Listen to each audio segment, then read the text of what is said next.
Hello, and welcome back to the Growth Show and our series all about funnels, lead generation funnels. We are on part 5 of our series. We only have one more part after this.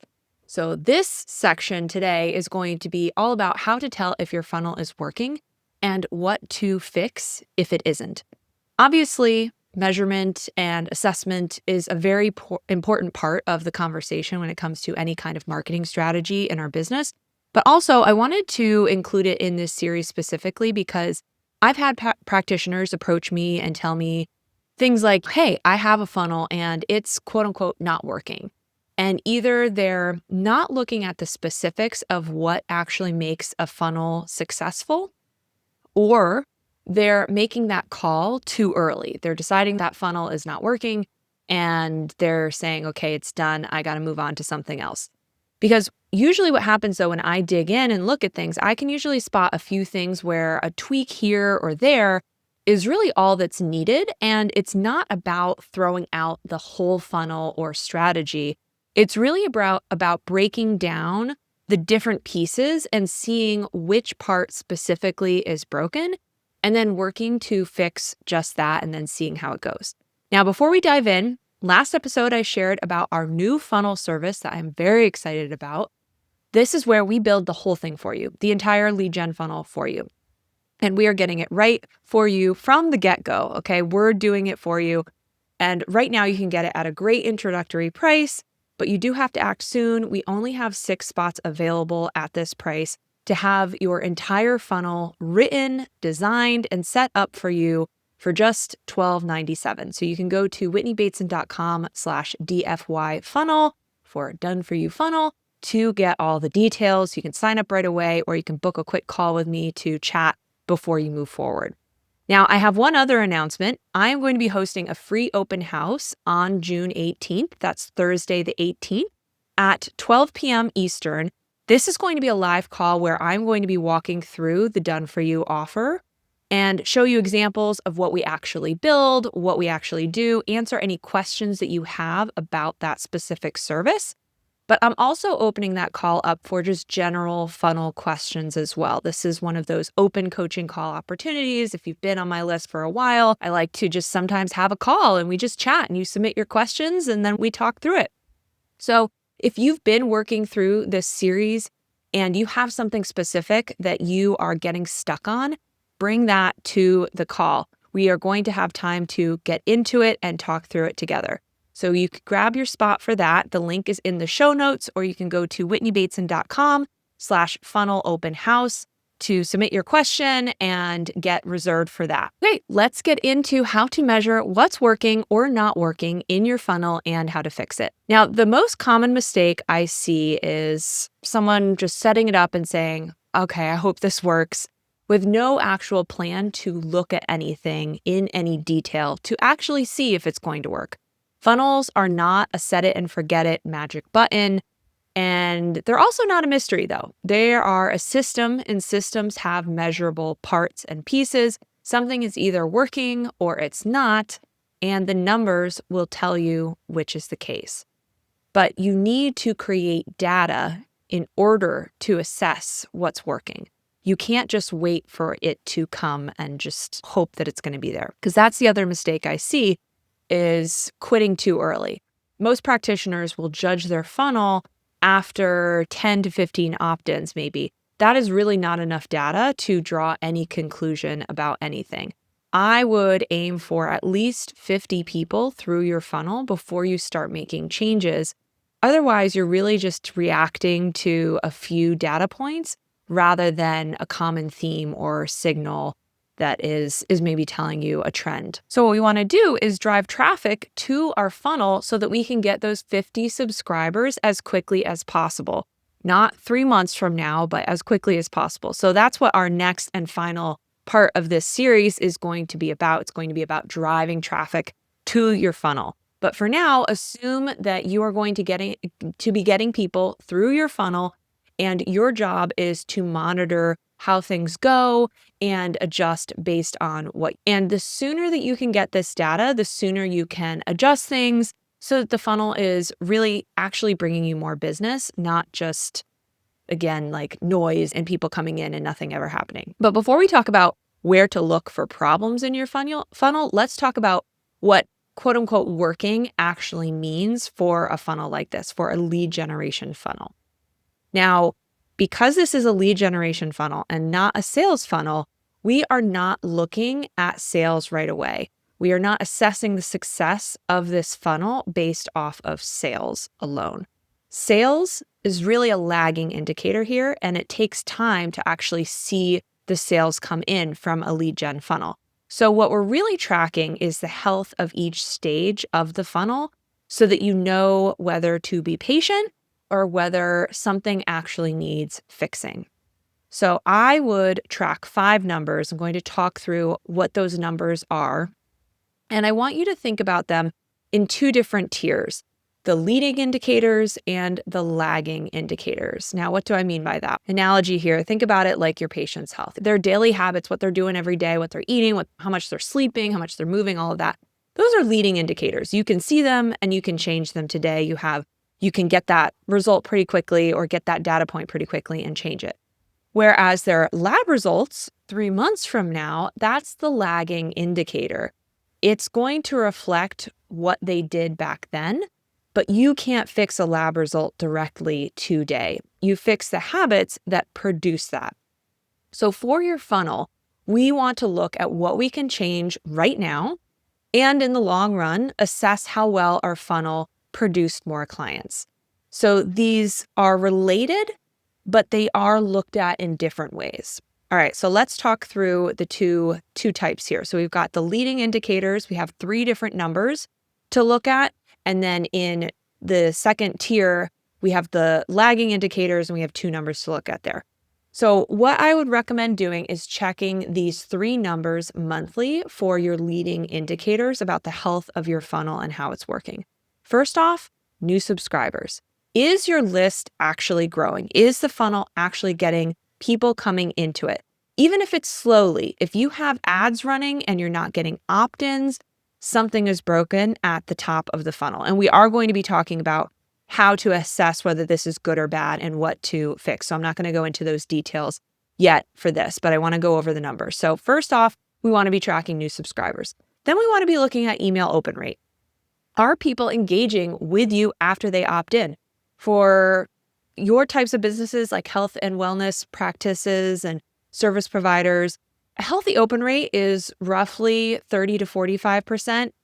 Great if it's higher, but if it's below 25% consistently, that means something needs attention. Maybe it's subject line, sending frequency, or list quality. Again, we'll talk through that one a little bit more. And then the final number I would recommend really looking at is the click rate and tracking this. So are people taking action from your emails? A good benchmark here, a real ideal would be 2 to 5%. It's okay if it's a little bit lower. My click rates are a little bit lower than this. Sometimes they're great, but sometimes they're not. This is just a rough number, 2 to 5% to aim for. But basically, click-through rates are telling you whether your content is compelling enough to get people off the email and onto your site, onto your sales page, onto your booking page. Are they actually wanting to take action from whatever you're writing in that email? So these numbers are going to tell you if your funnel is healthy right now. And they're the ones that you can actually do something about in the short term. If you see those open rates going down, you can take action right away and change it. So then we have our 2 lagging indicators that we want to be looking at. I would track these on a monthly basis so you also have monthly data points, but I wouldn't focus on evaluating them and freaking out about them, quite frankly. On a monthly basis, I would look at them maybe quarterly. And so that's going to be the discovery calls booked, or if you have an application-based program, whatever it is, that initial lead from someone moving to interested to actually raising their hand and saying, I want to potentially move forward with you. So whatever that is for you, but for most of you, it's going to be discovery calls booked. And then sales, new clients. How many of those discovery calls are then turning into new clients? So those are the 2 data points that we want to look at there. And these really are the numbers that actually matter for your business and your practice. And you obviously want them trending upward over time, but they move slowly, as they should. They're not going to just jump around and suddenly shoot up or hopefully decline too much. We do want steady growth and steady progress, because also as you're building your audience, and I've talked about this, this is something that is compounding over time. Someone who opted in last week to your email list is probably not booking a call this week. It's not happening that fast for most people coming into your list. Some people will take that fast action, but most won't. People may need to be on your list for 3, 6, 8 months before they are ready to move forward. And so these numbers reflect work that you did 3, 6, sometimes 8 months ago. So we're looking at trends, but we're not expecting to see these numbers change in the same way that we are looking at the leading indicators to change. So really, you're looking for that gradual upward trend as your list grows and warms, because as we are building our audience and we're seeing that our funnel is healthy and working correctly, we would expect our lagging indicators to start notching further and further upward as well. All right, so just the final piece here in terms of like how to frame this when thinking about your funnel and all of these numbers. If your leading indicators are healthy, but your lagging indicators are not moving yet, that doesn't necessarily mean that your funnel is broken.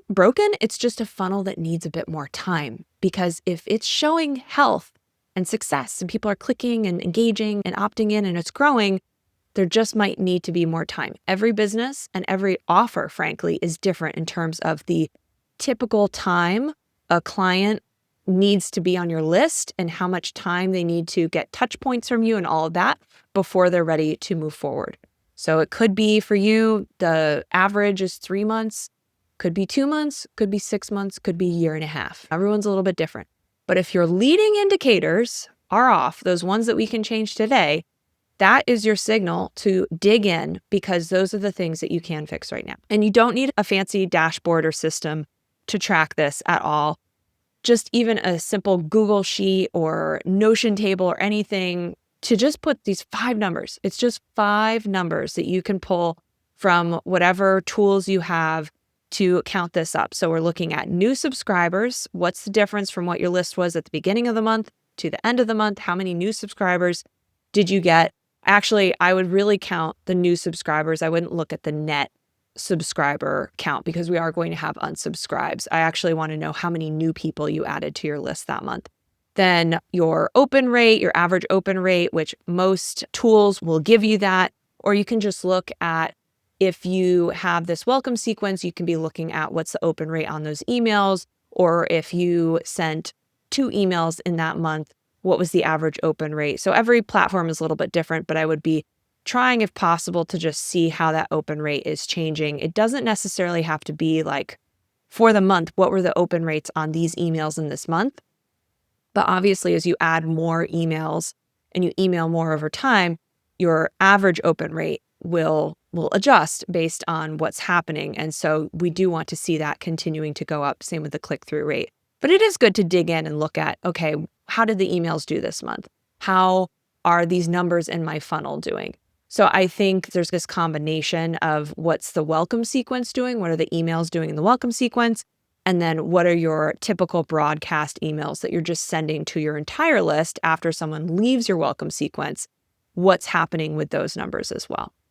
So that's just a little aside about that. So new subscribers, open rate, we want to look at the click-through rate, which also you're probably going to get that same number as you're looking for your open rate. I would also just be collecting click rate, because those are going to be displayed at the same time in most email platforms. And then you also want to be looking at how many calls were booked that month and how many new clients came through that month. So those are the 5 data points. And really, you're just looking consistently so that you can spot trends instead of reacting to one slow month or being like, oh my gosh, this number looks bad, it's below a benchmark, but you have no other data to compare it to in your own business. And I guess that's where I want to mention as well that you're also benchmarking just against yourself. Sure, there's industry benchmarks, and we're going to talk now about how do you assess the success of your funnel and what's good and what's not good. But just remember too that you're really comparing against yourself and you're just trying to see improvement over time. So what we want to be doing, where are we looking for leaks? Where are we looking at the problems that could be happening in the breakdowns? So I'm going to be going through 5 different areas, and really these are the specific conversion points in your funnel that align with the steps that we've already talked about in terms of the big pieces of your funnel. So it's going to align to that as well. And so we want to be thinking of your funnel as a pipeline. Like water comes into the top and it should come out at the bottom as booked calls and clients. And a leak is just meaning that something is stopping the flow somewhere, and those leads that are coming in at the top are leaking out and there's just something wrong. And so our job as the plumber is to go in and figure out where in that pipeline is something going wrong and how do we fix it. Now, I've given you some industry benchmarks on a few things, but just remember that we are really comparing ourselves to ourselves. If you see that your numbers are holding, that's good. And then you can just start looking at like, how do I continue to improve them? How do I get them a little bit higher? And see how they relate to your lagging indicators as well. So for example, if your opt-in rate is 10% and calls are coming in, then focus on keeping that there and those numbers there versus doing everything in your power to double your opt-in rate. Also, all of these things are related. So if one part of your current funnel is really doing amazing, it can cover for other parts that are a little bit low and not optimized. And so that's actually a really great benefit of breaking it apart and not looking at just how many sales came in or how many subscribers did I get, because that may not be telling you the whole picture, and it could be covering up for leaks that if you were to fix those leaks, you would have even greater results and not have to be spending so much on ads or working so much to get people to convert to book calls. Because if you were to just improve your subject lines and your open rates, more people would actually be opening your emails and everything else benefits. It's like the rising tide lifts all boats kind of thing. So we do want to make sure that we're looking at every part of the funnel in a holistic way and trying to improve all of the pieces, but not going so hard and focusing on one piece that maybe is already doing okay and neglecting some of the other parts. All right, let's talk through the common breakpoints and leaks here. So the first piece is at the top of the funnel, and the problem is that traffic is coming in, but nobody is opting in. So opt-in page conversion rates, industry standard again for lead magnets, should be roughly 5 to 10% or 5 to 15% from cold traffic. So that's people that are finding it without knowing you at all. Definitely on the lower end for ads. So you could be looking at 5% for ads. But then warmer traffic, you're going to be expecting a higher conversion rate, opt-in rate on your opt-in page. So warm traffic would be like people that are coming from your social media or people that are coming from your email list, because we also still want to be promoting our funnels to our existing email list as well. So if you're well below those numbers, then the problems could be that the lead magnet topic isn't resonating with people, the page copy isn't making the value of the resource clear, so people are not feeling compelled to opt in, or there's a mismatch between what your ad promises and what the page delivers. So if you're running ads, it could be that people were really intrigued by the ad, but then once they actually saw a little bit more, suddenly there was something that was off, and so they didn't opt in. So the fix here is to revisit the headline and the what's in it for me on the opt-in page first and see if that is what's wrong before redoing your entire lead magnet. See if your opt-in page could just be optimized. If you're still not seeing some good results, then maybe you need to position your lead magnet a little bit differently, name it something different. And if it's still not working, then maybe it's actually the whole topic of the lead magnet. You need to try something else and see how that goes. I would also recommend here to reduce friction on the opt-in page. So for ads, that means using the native opt-in form and skipping an opt-in page entirely if you can. We talk about that in some of our ad series from a few months ago. Or on the page, on the opt-in page, only asking for things like the first name and the email and not asking for phone number and business info and all of that.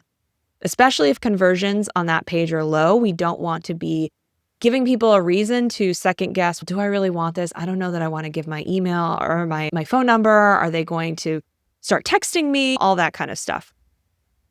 So leak number 2 is people opt in, but don't open the delivery email.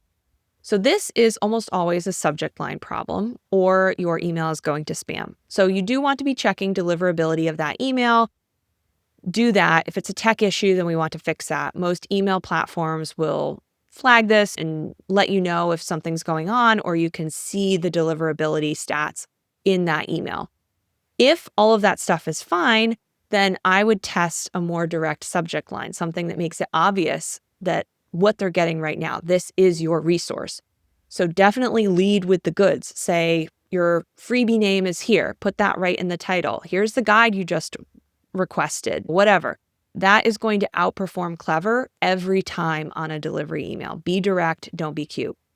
If open rates on the delivery email are good, but then the open rates start to sharply drop off in your welcome sequence, then I would look at those subject lines and the preview text as well. How can you lead with some curiosity, but also hint at what's inside that email so people will really actually want to open it? So 9 times out of 10, an open rate problem is a subject line problem. That is the thing that gets people to open. So if you are not having people open your emails, you need to work on your subject lines. So that is leak number 2. Leak number 3, moving further down here in the funnel, is that people are opening your emails. So your open rate's good, but your click rate's not good. People are not clicking. That is meaning that people are interested enough to open the email, but the content within the email now is the problem. It's not moving them anywhere. It's not moving them to action. And usually this is a body copy problem. Either the call to action within your body copy isn't clear, and body copy, I just mean the contents of the email. So the email, it's not clear what the call to action is, or you don't have any call to action at all, or the email is packed with so much information that is also just big chunks of text with no skimmability that there's really no reason for people to click through, or there's just no, I guess that's 2 pieces. There's so much information that they're getting it all in that email, then there is no reason for them to click through. Or you gave them so much information that they saw it and they saw a wall of text in their inbox and they've got a bajillion other things on their to-do list. So they're like, I don't have time to read this. And then they skip that.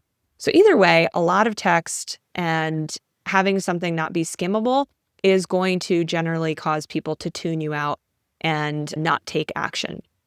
So remember, in your emails, one email, one main point, one thesis for that email, and then one call to action mentioned a few times within the email as applicable. So when we're doing a bit more sales-focused emails, we're going to have our call to action link maybe at the very beginning of the email, halfway through, at the bottom.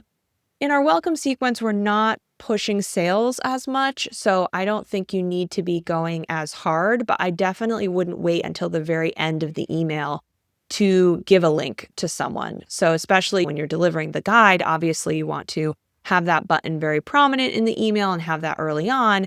But then in your subsequent emails that you're sending in your welcome sequence, you are still going to be referring to other resources or telling your story or something like that. And so if you have relevant things for people to click on, make sure that you're doing that early. And I've gotten some advice for myself before. Don't bury the lead. Don't put the main point all the way at the bottom of the email. A lot of people may not scroll that far and find it. So just make it obvious what you want people to do next when they are reading that email. Okay, leak number 4. People are unsubscribing from your email list early in the sequence. So some unsubscribes are normal and healthy. We all have them. That is totally fine. An unsubscribe rate under 0.5% per email is fine. Don't panic.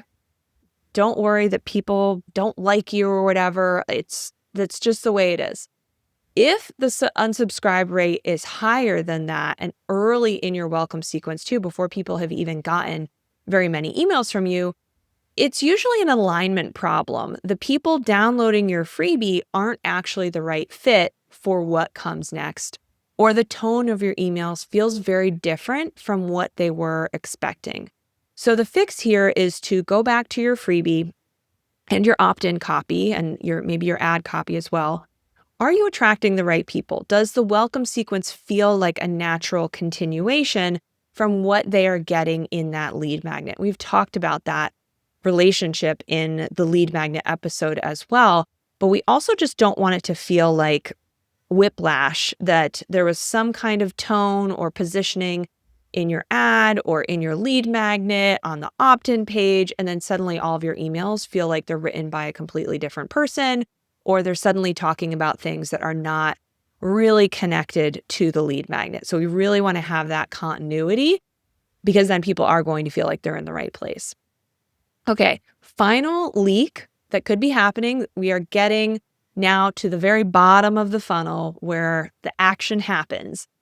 So you are having good engagement. People are opening emails, staying subscribed, clicking, but nobody's booking a call with you. You're not getting any clients from these new subscribers that are joining your email list. So this is actually one of the more encouraging leaks to have, because it means that the funnel is working. People like you. They're coming in. They are sticking around. They are engaging with what you are sending them. They're just not ready yet for your offer.